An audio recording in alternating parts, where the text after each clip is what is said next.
Oh, just to... Are you okay with flash photography? Just to warn you, I sort of feel like life should be a musical.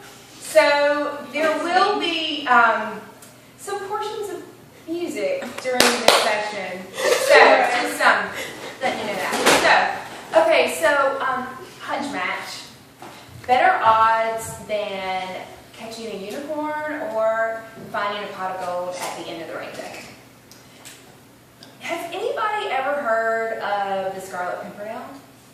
Okay, so Bethany and of course our theater people have. So the Scarlet Pimpernel was a play and a novel written in 1905 by Baroness Orczy or something like that. Yeah. So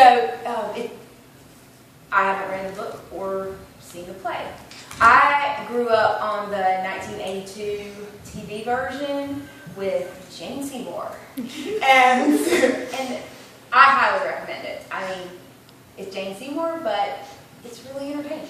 But it's Jane Seymour and Anthony Andrews and Ian McKellen. And basically the story of it, it's from the French Revolution, and in particular, it's the Reign of Terror. And so basically, the French aristocrats are, it's the guillotine. It's when they're killing all the French aristocrats. And this is more than the Red Queen staying off with their head. This is serious. They're killing people. And you have this English guy who is kind of this empty-headed Englishman, and people think he is an idiot.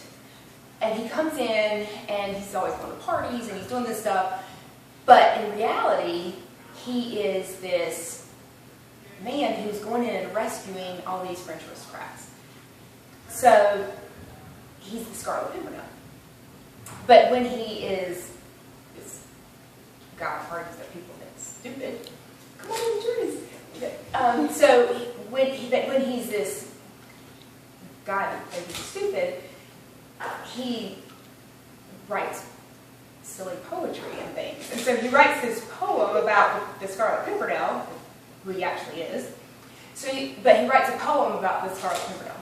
And so his poem goes, and he has this crazy French accent. I mean, crazy English accent. And so I will have to say it with the accent, of course. They seek him here, they seek him there. Those Frenchies seek him everywhere. Is he in heaven or is he in hell? That damned elusive Pimpernel. And so it's the whole elusive thing that nobody knew who the Scarlet Pimpernel was, and they were all furious with him because he was rescuing these French aristocrats, which is great because then they didn't die. But it's the elusive thing because when you're single and you're wanting somebody, it really feels elusive a lot of times. And so it's kind of like the Karen Carpenter song. I don't know if y'all are Karen Carpenter fans, but I'm a Karen Carpenter fan. But it's the Karen Carpenter song that goes, wide awake at 4 a.m. without a friend inside, hanging on a hope that I'm alright. I know I need to be in love. I know I've wasted too much time. I know I ask perfection of a quite imperfect world, and fool enough to think that's what I'll find. And so that's the thing, when we're wide awake at night, it's that elusive thing that we're looking for. And a lot of times you hear this thing of, oh honey, when you just stop looking, that's when you're going to find somebody. And I read one time, who are they kidding? We're single. We're always looking. And that's the truth, isn't it? Can I get an amen? Amen. Yeah. So, it's kind of like hunting. Y'all ever been hunting? Yeah, thanks. Thank you. You're my people.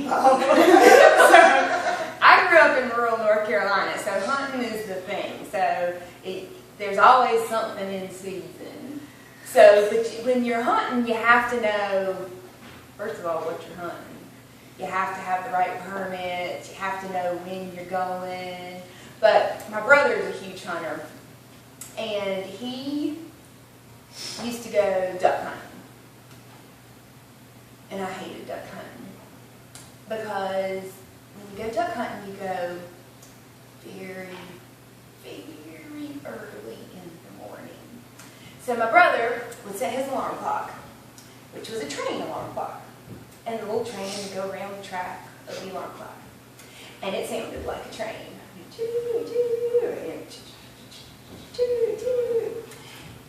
And my brother didn't wake up. But I did in the next room. So I would get up, and I'd go next door and go, Jack, alarm clock is going off. Please get out of bed. And so I'd go back to bed. Oh, God.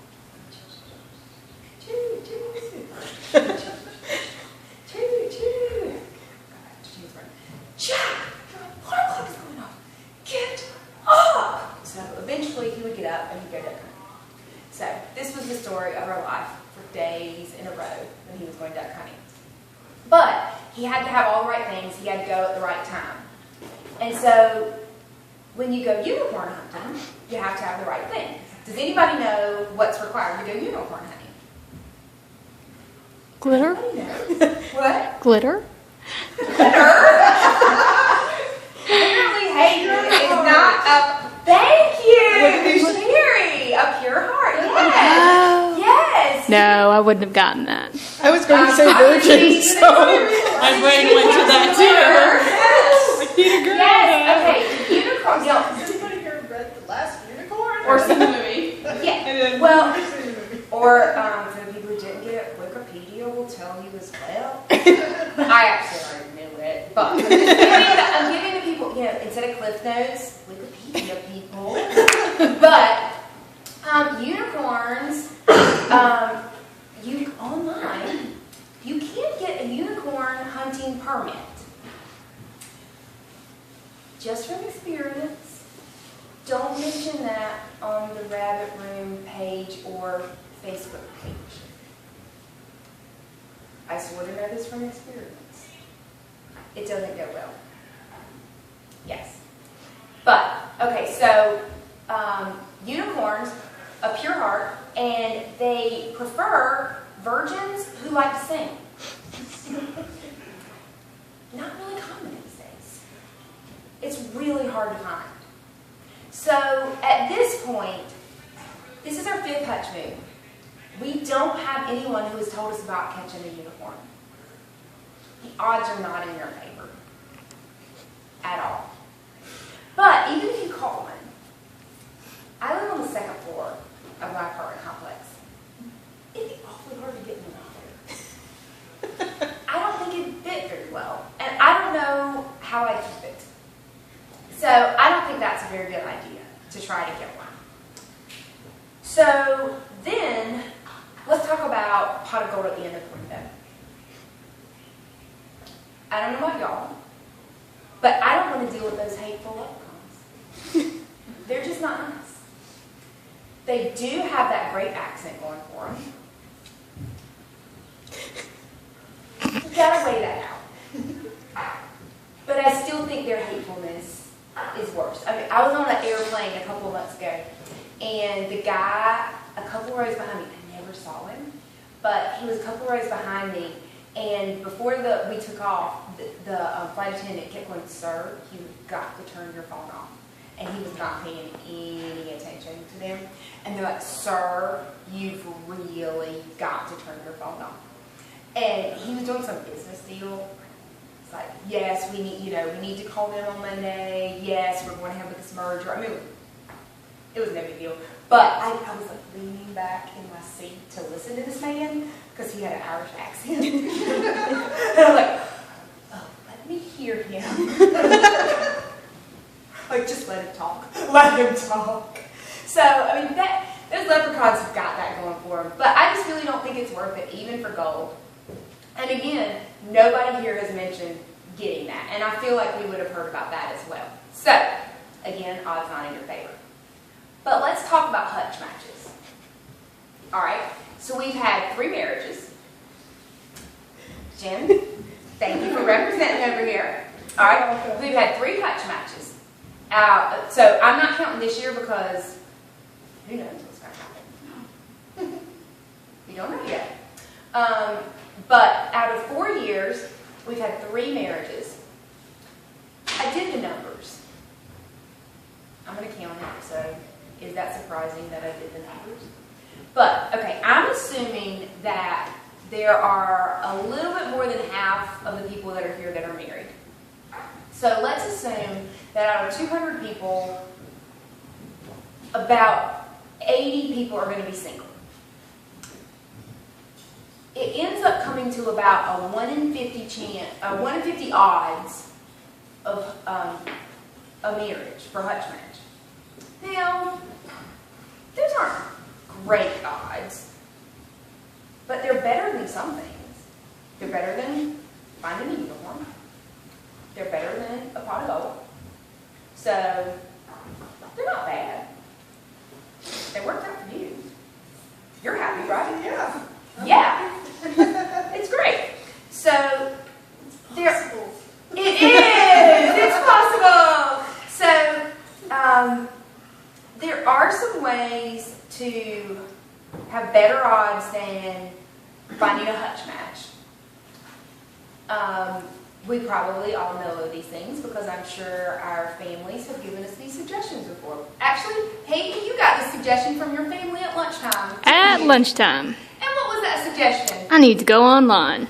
You need to go online. And you know what? I have gotten that very same suggestion from my family. My family even set up an online profile for me. Picked out the guy for me.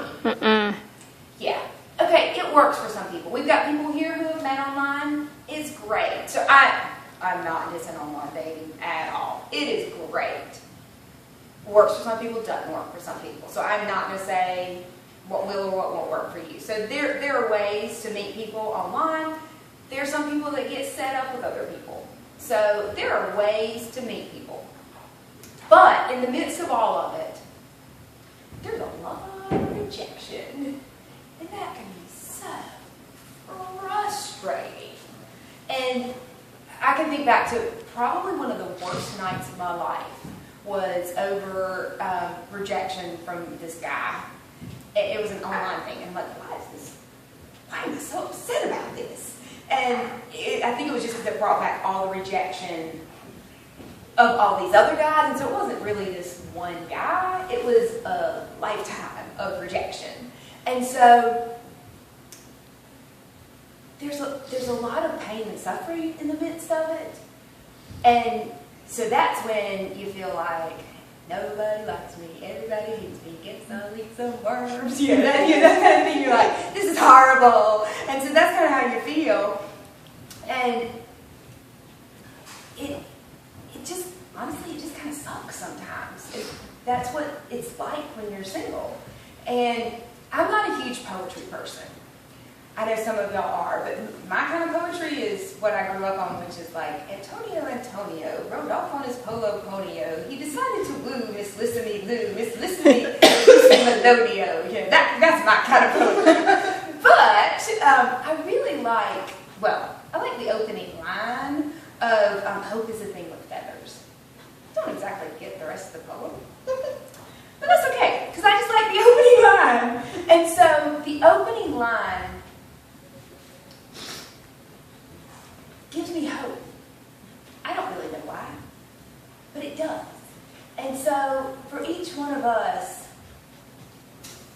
I think it's a thing of figuring out what gives us hope in the midst of all of this. And so for me, it's birds and airplanes. So just honestly, every time I see a bird, I'm like, oh, hope is going to be with feathers. And so, or if I see an airplane, and my apartment is in the flight path of the Charlotte airport. So there are always airplanes around. And so just the idea of flight. I know there's a scientific reason why flight is possible.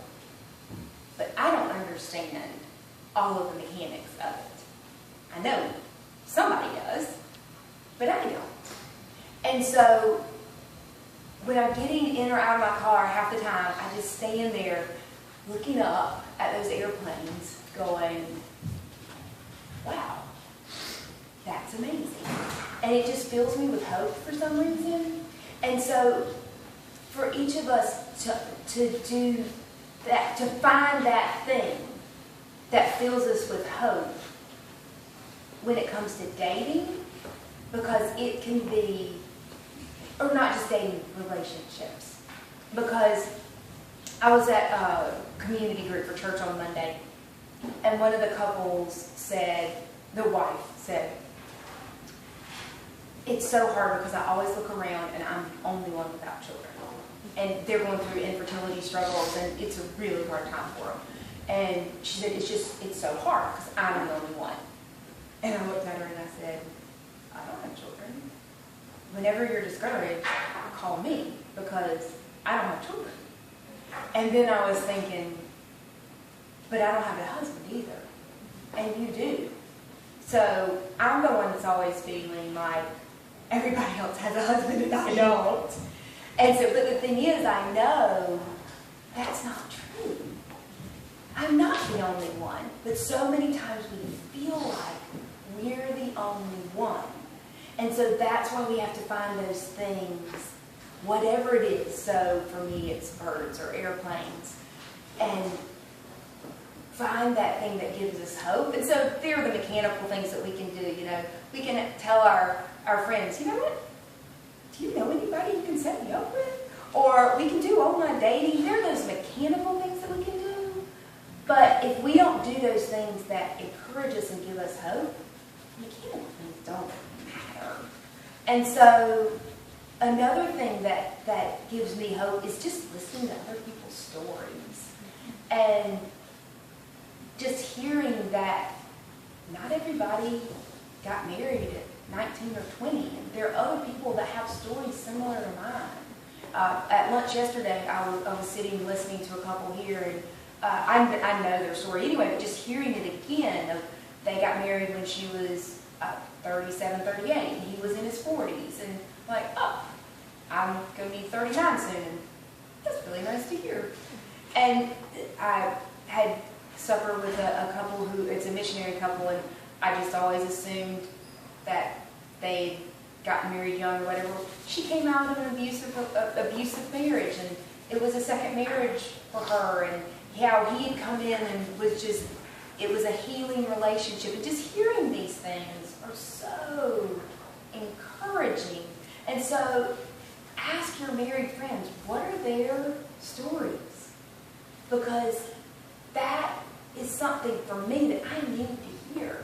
And so that's why hearing about you and Chris, and hearing about Pete and Jennifer, and Ryan and Lauren, it's so good to hear that y'all met each other at Hutchmoot. But that doesn't have to be our story, that we don't have to meet somebody here at Hutchmoot. We could, and that would be great. But there might be some piece of your story that we need to hear of encouragement. And so that's just a big part of it.